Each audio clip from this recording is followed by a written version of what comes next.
Assalamualaikum warahmatullahi wabarakatuh. Ikhwani rahimakumullah. Ahlan wa sahlan wa marhaban. Ahlan wa sahlan ya syahra Ramadan.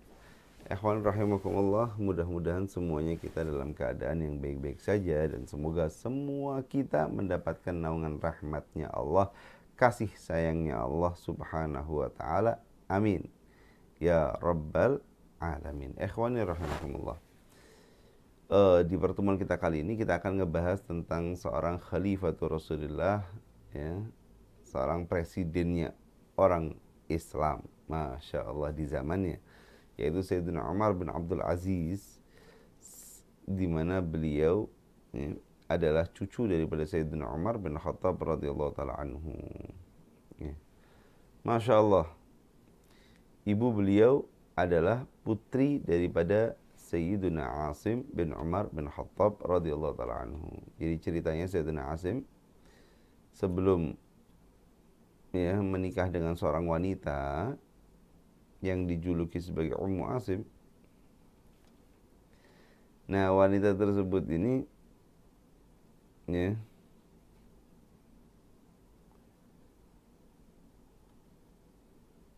namanya Hafsah. Hafsah punya putra namanya Umar bin Abdul Aziz. Ceritanya Sayyidina Asim ketika menikah, sebelum menikah dengan dengan istrinya tersebut, Sayyidina Umar ketika itu malam-malam jalan, ya ikhwan, keliling, namanya pemimpin, keliling melihat keadaan rakyatnya, melihat keadaan rakyatnya. Ya, saat itu beliau mendengar pembicaraan ibu dan putri, ibu dan anaknya, ibu dan putrinya. Di pertengahan perjalanan tersebut, ternyata si ibu adalah penjual susu dan pingin mencampur susunya dengan air. Si anak melarangnya. Ibu, nggak boleh, kita jual susu ya jual susu, nggak boleh campur dengan air. Kan katanya, kata ibunya, nggak apa-apa nak, kita lagi butuh duit, kita lagi butuh uang. Maka kata ibunya, lagi pula juga Amirul Mukminin Umar bin Khattab gak lihat kita.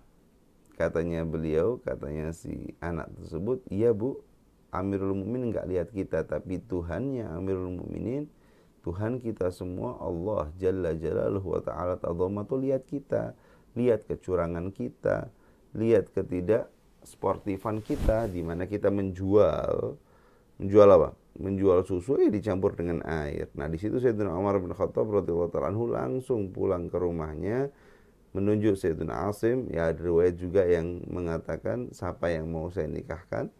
Ada juga yang mengatakan langsung seperti di dalam kitab Syarh ini yang saya baca di sini, beliau langsung menunjuk Sayyidina Asim untuk menikah dengan perempuan tersebut. Langsung malam itu juga datangi ibu.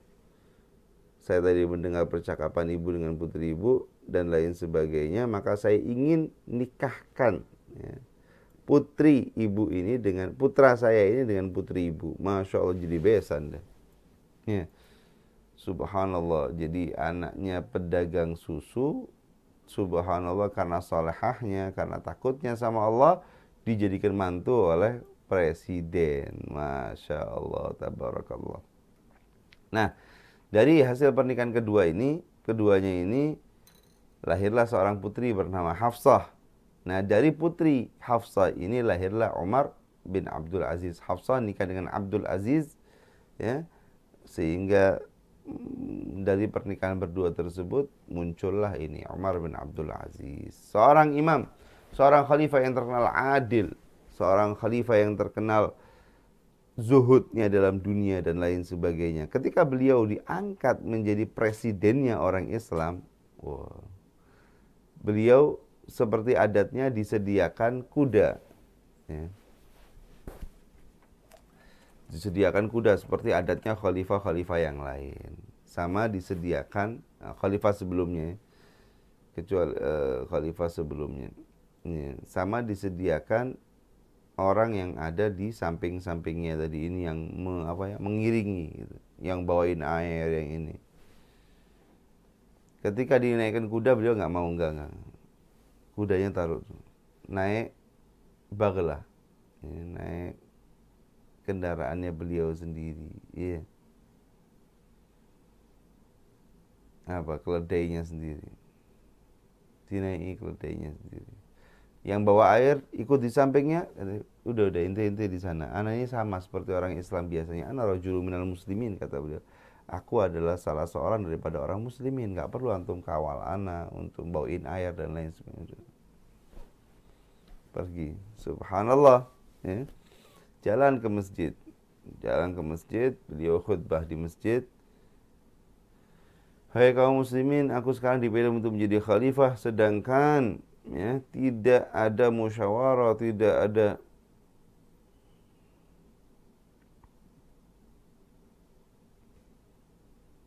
kesepakatan denganku, tiba-tiba aku dijadikan pemimpin, maka aku tinggalkan ini lagi.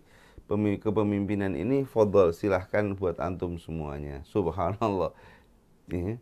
Setelah itu, ya, Sayyidina Umar bin Abdul Aziz radhiyallahu taala anhu, beliau mendengar dari mereka semuanya berteriak, "La, jangan kaum Amirul Mukminin, jangan Sayyidina Umar bin Abdul Aziz, kita udah pilih kamu, kita udah ini kamu semuanya."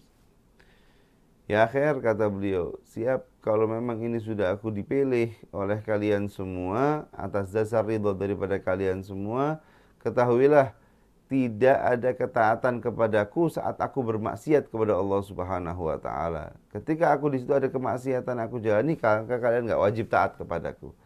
Ketika aku taat kepada Allah, maka kamu wajib taat kepadaku. Subhanallah, ya.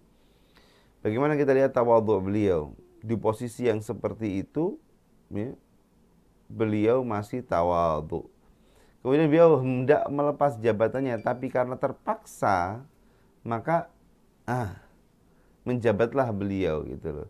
Itu pun masih beliau berkata bahwa kalau saya taat sama Allah, kamu taat sama aku. Tapi kalau saya nggak taat sama Allah, saya maksiat kepada Allah, maka kamu jangan taat kepadaku. Subhanallah, sosok pemimpin yang luar biasa, yang insaf, yang objektif, ya. Sosok pemimpin yang rendah hati, ya. Sosok pemimpin yang insaf, objektif. Di saat aku taat kepada Allah, kamu wajib taat kepadaku, tapi kalau tidak ya tidak, gitu. Subhanallah, ya. Sayyidina Umar bin Abdul Aziz, itulah beliau. Masuk di rumah kepresidenan, masuk di rumah kekhilafaan. Di situ ada satar, ada penutup, ya. Kata beliau, buka, ambil ini. Di situ juga disediain kayak tempat yang empuk untuk beliau duduk, singgasana untuk beliau ini, jual semuanya, ya. Jual semua, beliau lebih milih di bawah. Subhanallah, dijual semuanya itu, ya. Tidak ada penghalang antara rakyat dengan beliau, dan tidak ada tidak ada penghalang antara rakyat dengan beliau, dan juga singgasananya juga dijual semuanya, dan uangnya hasil penjualan dimasukkan ke Baitul Mal. Beliau ini punya istri, ya ikhwan, ada 4 kalau nggak salah, ya. Bukan kalau nggak salah lagi, istrinya 4 saat beliau menjadi khalifah itu, istrinya 4. 4-empatnya didudukin semuanya. Aku sekarang jadi khalifah. Aku sekarang sibuk pastinya dengan urusan orang muslim secara umum. Terserah kalian. Kalian mau jadi istriku tetap, ahlan wa sahlan. Kalian pingin selesai juga, ahlan wa sahlan. Karena aku bakal sibuk dengan orang muslim dan urusannya orang muslim. Gimana? Semuanya pada milih, enggak apa-apa, udah. Sama Sayyidina Umar bin Abdul Aziz tetap, ya. Apalagi dilakukan? Emas-emasannya dicopot semua. Ayo, kalau kamu mau jadi istriku tetap, itu perhiasan-perhiasanmu turunkan semua. Karena aku tidak pengen ada nanti setelahku ibaratnya sosok jadi pemimpin, wah, maka istrinya bangga-banggaan dengan harta yang dimilikinya dan lain sebagainya. Masya Allah, tabarakallah. Padahal itu perhiasan dibeli sebelum beliau jadi khalifah, sebelum beliau jadi pemimpin, ya. Subhanallah. Itulah Sayyidina Umar bin Abdul Aziz radhiyallahu taala anhu, ya. Beliau diriwayatkan, ya, beliau diriwayatkan tidak mandi dari jenabah kecuali 2 kali atau iya, kecuali 2 kali. Bayangkan. Nah, saat mau mandi jenabah itu musim dingin. Kok subhanallah namanya ajudan yang nyiapkan air hangat. Loh kok ini kayunya dari mana? Kayunya dari Baitul Mal. Oh, marah beliau ya, dari Baitul Mal. Loh, kok bisa dari Baitul Mal?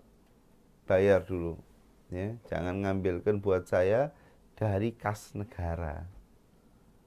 Subhanallah. Umar bin Abdul Aziz ya.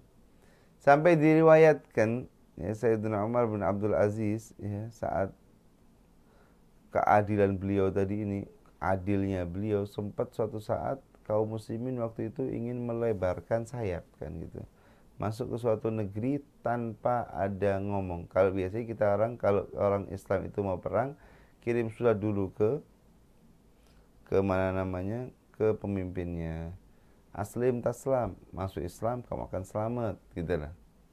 Kalau enggak, ayo kamu jizyah. Kalau enggak jizyah, kalau enggak bayar pajak, ya udah ayo kita perang.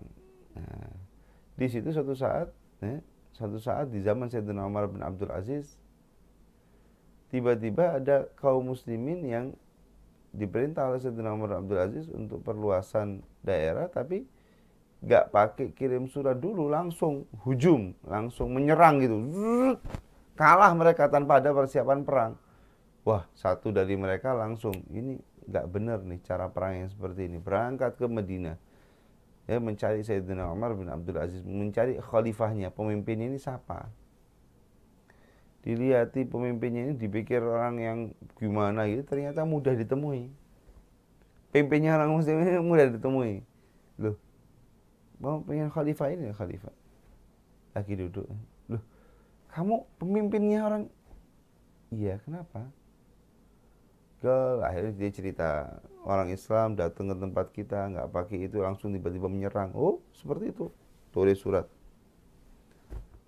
ya, padahal itu daerah udah ibaratnya udah jadi tempatnya orang Islam gitu. Nah, akhirnya tulis surat, semua orang Islam harus keluar dari situ. Kalau mau fatah, kalau mau buka itu untuk menjadi negeri Islam, maka harus ikut prosedur seperti biasanya itu. Subhanallah, yang udah menang ibaratnya suruh keluar semuanya, saking adilnya beliau. Dan keadilan beliau bukan hanya untuk orang Islam, tapi keadilan beliau untuk semua umat yang ada di dunia ini. Barakallah. Sayyidina Umar bin Abdul Aziz ya, luar biasa. Beliau meninggal di saat umur beliau masih 39, ada yang mengatakan 40, ada yang mengatakan 36 ya. Saya pernah baca di Darul Mustafa, salah satu kitab saya di salah satu kitab di Darul Mustafa. Di situ saya membaca sebuah cerita tentang beliau, Sayyidina Umar bin Abdul Aziz. Jadi ketika Sayyidina Umar bin Abdul Aziz sudah merasa, ya Allah, sudah ingin liga dengan Allah Subhanahu wa taala ya, ingin ketemu sama Allah, sudah ngurusi dunia terus malas gitu. Akhirnya beliau ajak anaknya, putranya ya, ke satu orang yang soleh, yang terkenal doanya diijabah oleh Allah. Datang ke orang soleh tersebut ya, ngomong sama orang soleh tersebut, fulan, kamu kan doamu diijabah sama Allah, saya mau minta satu permintaan, jangan ditolak ya. Apa kata beliau? Ya apa dulu, ente pokoknya janji dulu, jangan ditolak. Nggak apa dulu, saya itu nama janji dulu, pokoknya jangan tolak. Ya, saya berjanji untuk tidak menolak permintaan antum. Ya wis, selesai.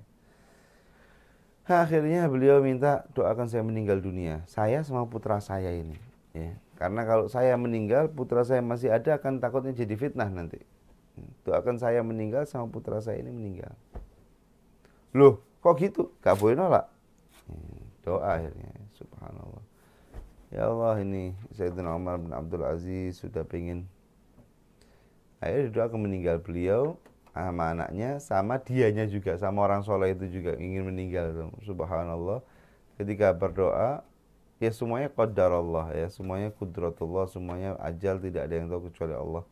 Tapi itu adalah yang dilakukan oleh beliau. Akhirnya dalam waktu seminggu ya anaknya, ya beliau Sayyidina Umar bin Abdul Aziz, sama ya orang soleh tersebut meninggal dunia. Subhanallah. Padahal di posisi yang luar biasa seperti itu, tapi karena beliau tidak ingin merugikan semuanya, atau beliau sudah hidup dunia ini ya ikhwan bukanlah tujuan, tapi kenikmatan abadi di akhirat adalah yang luar biasa. Maka jaga diri kita ya. Tawadhu'lah, pesan dari Sayyidina Umar Abdul Aziz, tawadhu, ya, rendah hati. Kemudian ketika menjadi pemimpin pun tidak zalim, ya. Kemudian ketika beliau menjadi pemimpin pun tidak membuat komunikasi dengan yang dipimpinnya itu tidak terbatas gitu. Ya, beliau seperti biasanya, ana rajul minal muslimin, fasilitas tidak diambil oleh beliau, luar biasa ya. Semoga menjadi contoh untuk setiap pemimpin yang ada di dunia ini. Amin ya rabbal alamin.